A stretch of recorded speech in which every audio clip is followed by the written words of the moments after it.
Terima kasih. Wah, saya dapat berapa menit ya? Nggak tahu ini. Nabila berapa menit? Gras oh 20 menit. 20 aja deh.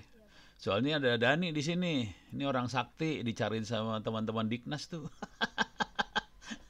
Eh, banyak yang kangen sama Dani di Diknas segala macam, ada Dani bangkit kangen sama Dani, ada Pak Agung juga ya. Baik, selamat sore semuanya. Assalamualaikum warahmatullahi wabarakatuh. Masih siang ya, siang dah. Saya akan terima kasih banyak atas kesempatannya. Saya mungkin akan cerita sedikit supaya karena waktunya cuma 20 menit ya. Jadi saya tidak akan masuk ke teknisnya seperti apa. Cuman saya akan cerita sedikit tentang apa yang terjadi di Republik Indonesia khususnya terkait dengan masalah AI, data science dan teman-temannya. Supaya gampang saya bisa share layar nggak ya?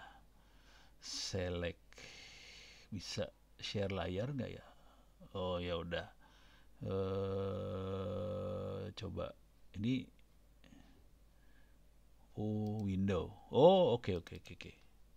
Bisa share dashboard ya. Ini kelihatan ya?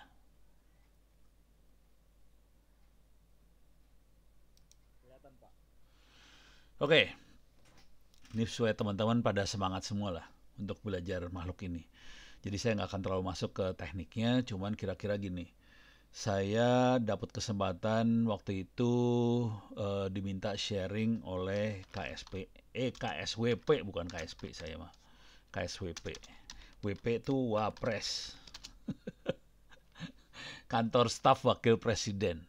Jadi di wakil presiden ada kantor stafnya, kemudian kantor stafnya minta masukan ke saya waktu itu. Intinya sederhana aja sih, Pono. Ini kita punya banyak data nih. Bisa nggak dari data itu kita melakukan prediksi ke depan? Prediksinya contohnya sederhana aja sih. Kira-kira kabinet butuh apa sih? Program apa yang cocok untuk rakyat? Kira-kira kayak gitu. Jadi seperti itu. Padahal jujur sih dari data mereka, mereka sebenarnya bisa melakukan itu. Jadi saya kasih contoh waktu itu, kasih contoh baru. Oh cuman kayak gitu ya. Jadi nggak kebayang sih. Jadi kebutuhan untuk data science, AI segala macam ini dibutuhkan banget sama pimpinan Republik Indonesia. Kebetulan saya berinteraksinya dengan kantor staf wakil presiden, bukan kantor staf presidennya, bukan KSP-nya ya, KS Wapresnya. Jadi itu satu. Oke. Rekamannya mungkin saya upload di YouTube kayaknya sih. Di YouTube saya ada rekaman waktu memberikan hal itu. Itu satu, kantor Wapres. Kemudian teman-teman dari BPK juga minta nih, BPK. BPK juga minta. BPK adalah Badan Pengawas Keuangan ya. Jadi BPK Badan Oke. BPK adalah Badan Pengawas Keuangan, Badan Pemeriksa Keuangan Republik Indonesia. Cuman BPK ini satu lagi adalah BPKP. Kelakuannya sama sih. Eh, Sama-sama. Jadi apa sih? Badan Pengawas Keuangan dan Pembangunan, BPKP. Jadi dua-duanya kira-kira sama orang-orangnya, lulusan STAN rata-rata, dulunya dari STAN, Sekolah Tinggi Akuntansi Negara apa-apa ya. Pokoknya akuntan lah mereka itu. Kerjanya mengaudit. Oke. Nah, BPK sama BPKP awalnya lebih banyak mengaudit keuangan. Jadi auditor dia, mengaudit keuangan, laporan keuangan dan sebagainya kira-kira kayak gitu. Cuman belakangan ini mulai mereka kerasa mereka tidak mungkin hanya mengaudit keuangan. Jadi mereka harus mengaudit untuk apa ya? Program pemerintah. Berjalan dengan baik apa tidak. Dari hasil audit-audit itu juga mereka harus bisa melakukan prediksi ke depan. Kira-kira program apa yang cocok atau program apa yang dibutuhkan oleh Republik Indonesia ini, program apa. Dan itu bisa dapatnya dari laporan-laporan yang ada selama ini. Jadi mereka mulai mengaudit program. Jadi tidak hanya mengaudit keuangan tapi juga program. Nah, ilmu-ilmu seperti ini mulai kerasa. Nggak bisa pakai ilmu-ilmu audit keuangan yang biasa, accounting yang biasa nggak bisa. Jadi mereka harus masuk ke ilmu-ilmu untuk auditing program. Di sini AI main banget. Nah, selain itu juga jadi saya kalau BPK itu saya kesempatannya beberapa kali webinar. Kalau BPKP ini yang di depan layar ini sekarang, saya kebetulan memberikan workshop sampai 3 minggu. 3 batch, satu batchnya 1 minggu kebetulan. Jadi 3 batch, satu batchnya 1 minggu. Jadi mulai kerasa banget berinteraksi. Kebetulan di batch-batch itu ada yang batch yang pimpinan, ada yang batch yang levelnya deputy, ada yang batch yang levelnya middle management lah. Tapi di situ kerasa selain mereka mengaudit programnya, mereka juga harus mengaudit tentang bisnis proses lah kira-kira. Jadi kalau kita tahu bisnis proses,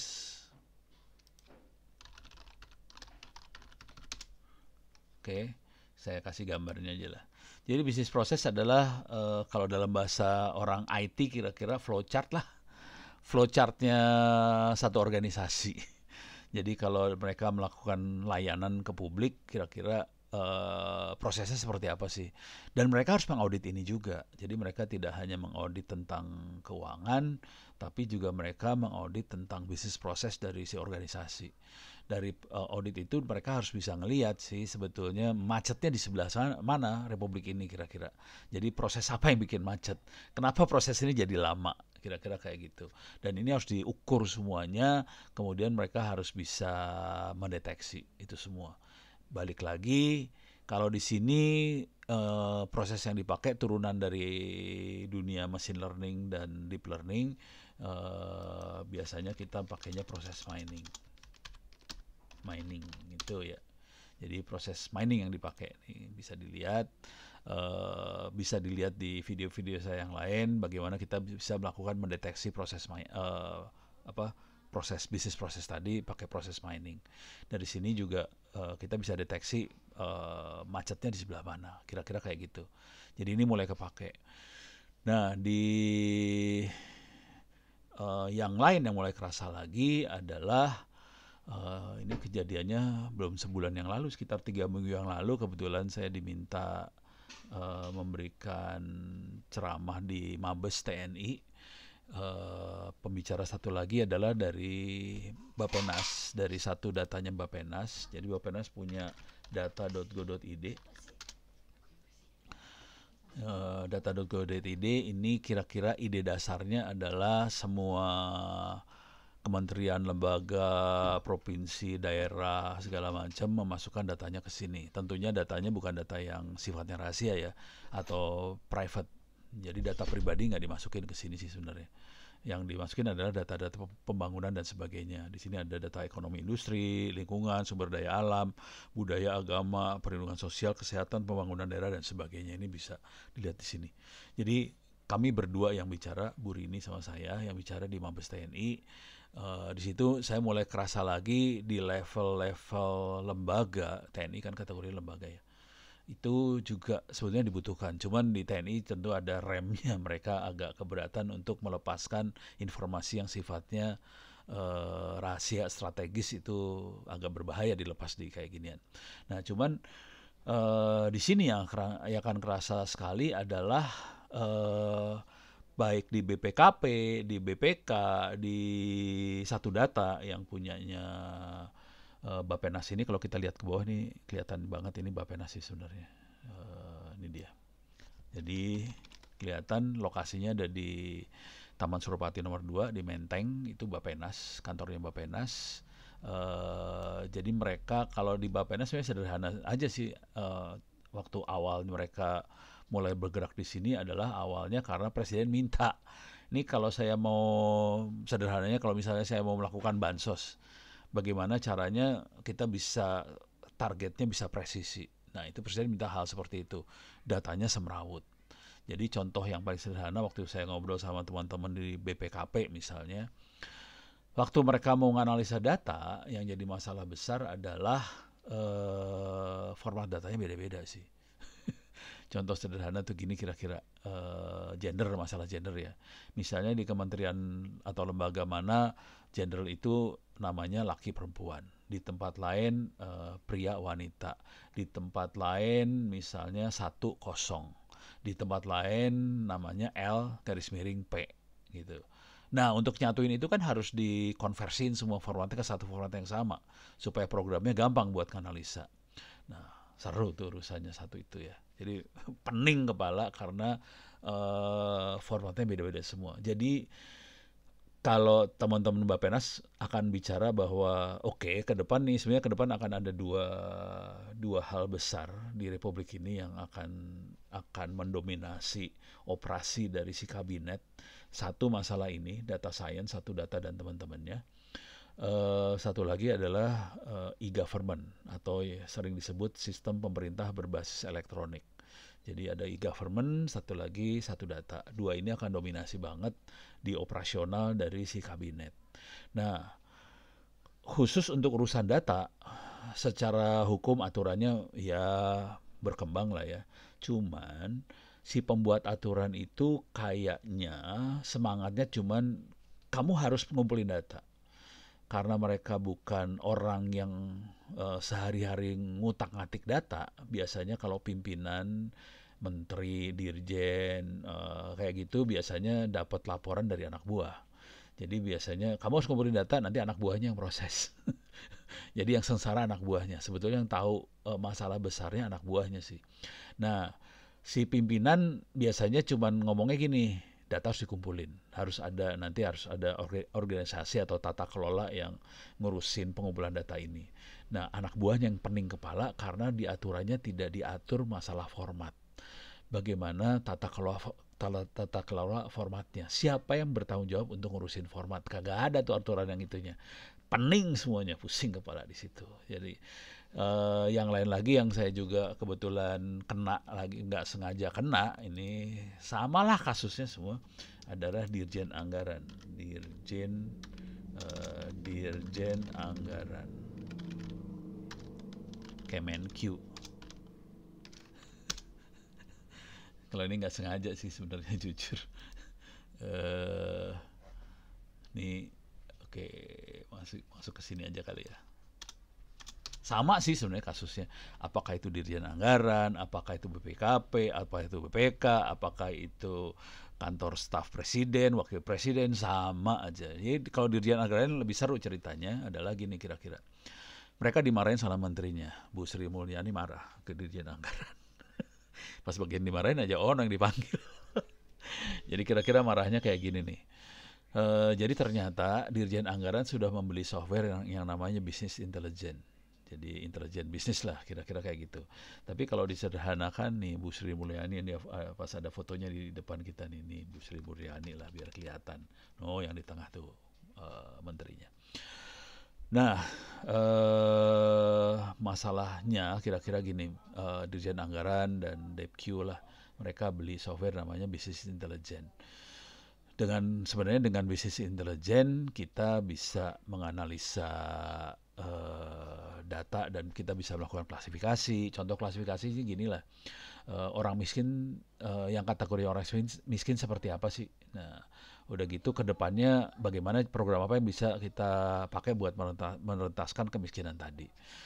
Yang jadi masalah, udah punya program yang harga miliaran itu, si Bu Menteri tidak dapat masukan dari Dirjen Anggarannya kira-kira. Jadi program apa yang sebaiknya dilakukan oleh pemerintah? Nah, itu puning kepala. Dan ternyata kebanyakan konsultan yang datang ke Dirjen Anggaran itu kebanyakan konseptual. Jadi mereka cerita konsep. Bentuknya kalau cerita konsep nanti bentuknya pilar-pilar gitulah. AI ada berapa pilar, nanti pengumpulan data ada berapa pilar, mainnya pilar-pilar gitu tanpa contoh lah. Nah, itu jadi masalah besar. Akhirnya diundanglah saya memberikan workshop ke teman-teman Dirjen Anggaran, saya kasih contoh. Jujur saya banyak kasih contoh pakai Orange supaya sederhana, saya tidak pakai R, tidak pakai Python, walaupun saya bisa tapi ngeri kalau pakai itu. Jadi buat Anda-anda yang masih belajar bisa pakai Orange Data Mining, ini free, bisa di-download, bisa untuk Windows, Mac dan sebagainya. Oke, dan ini sederhana. Kalau dilihat video-video saya di YouTube dan teman-temannya, ini saya banyak pakai Orange ini karena sederhana banget. Jadi gampang buat ngajarnya. Sebelum saya pakai Orange, saya pakai Python sih. Terus saya pakai TensorFlow, saya pakai Keras. Jadi saya tahu betapa sengsaranya kalau kita pakai software yang kayak gituan. Kalau kita tidak mengerti filosofi di balik itu semua, langsung loncat ke Python, Keras, TensorFlow, pening kepala. Saya pening. Awalnya pening. Kemudian saya pakai Orange yang ternyata gampang banget, udah gitu enak buat ngasih filosofi di balik data science. Jadi saya saranin pakai Orange. Nah, buat belajar di tadi proses itu semua, saya bikin data sendiri sih akhirnya. Misalnya kayak gini nih, ini contoh data yang saya pakai buat melatih di pelatihan-pelatihan ya. Bentuknya file Excel aja supaya gampang. eh Buat di obok-oboknya gampang. Nih saya file Excelnya kayak gini doang sih. Jadi misalnya saya punya tahun 90, 91 dan sebagainya, anggarannya berapa, dan kita mulai belajar yang untuk memprediksi, ini ada populasi, ini kebetulan dipakai buat, waktu kemarin saya pakai buat ngasih training di Mabes TNI, jadi di sini ada tank, ada F-35, ada sea drone, ada R&D. Tapi ada variabel lain, suku bunga, inflasi, dan sebagainya dimasukkan. Dengan data seperti ini kita coba belajar bagaimana kita melakukan prediksi, klasifikasi dan sebagainya. Untuk klasifikasi saya kasih contoh lagi, ini juga ada masalah kemarin di datanya punya Bappenas. Nah, ini klasifikasi kemiskinannya, ada klasifikasi miskin, sejahtera, sangat miskin. Di sini variabelnya adalah penghasilan, pendidikan, lama pendidikan, rumah, motor, mobil, anak, dan sebagainya. Dengan variabel Belum kelihatan, Prof. walah. Oke, ini susahnya pakai ini ya. Tar, pindah sharing lagi. eh saya harus sharing window Excel. Oke, share window Excelnya. Nah,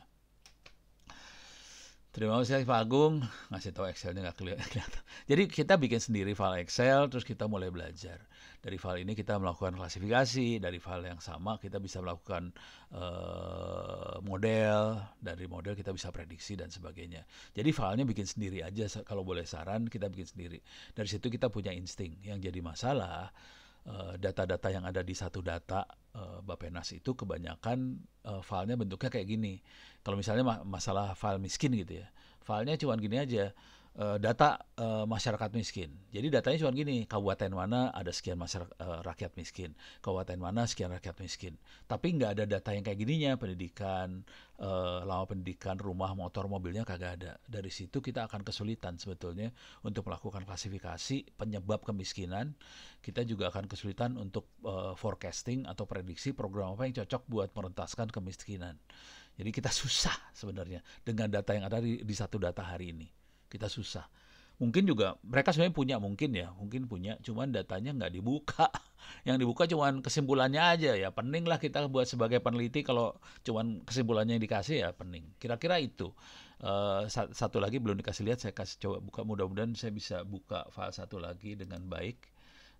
Tadi yang anggaran saya coba share lagi ya, mudah-mudahan bisa dilihat. Oke, sorry, nih saya share lagi. Jadi datanya kita bisa bikin sendiri buat belajar, kita bisa bikin sendiri dengan data yang kita bisa prediksi. Nanti kita bisa coba dengan data yang apa ya, data benernya. Kalau yang ini tadi file Excel ini, anggaran ini saya pakai buat presentasi di Mabes TNI. Jadi makanya ada tank, ada APC. APC itu Armor Personal Carrier, F-15 Fighter, Sea drone itu yang bikin Ukraine ya, R&D, suku bunga, inflasi. Jadi dengan data yang kita buat sendiri dan kita bisa prediksi kira-kira hasilnya seperti apa, kita pakai ini buat mainan. Kira-kira itu buat belajar. Baik, saya tutup dulu sampai sekian. Kalau ada apa-apa silahkan email ke saya ono@indo.net.id atau pakai Twitter. Terima kasih, mudah-mudahan bisa bermanfaat. Bila taufiq hidayah. Assalamualaikum warahmatullahi wabarakatuh. Saya kembalikan pada pembawa acaranya. Silakan.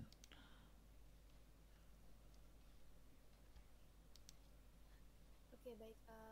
Terima kasih, Prof, untuk materinya. Selanjutnya, untuk pertanyaan akan ada pada akhir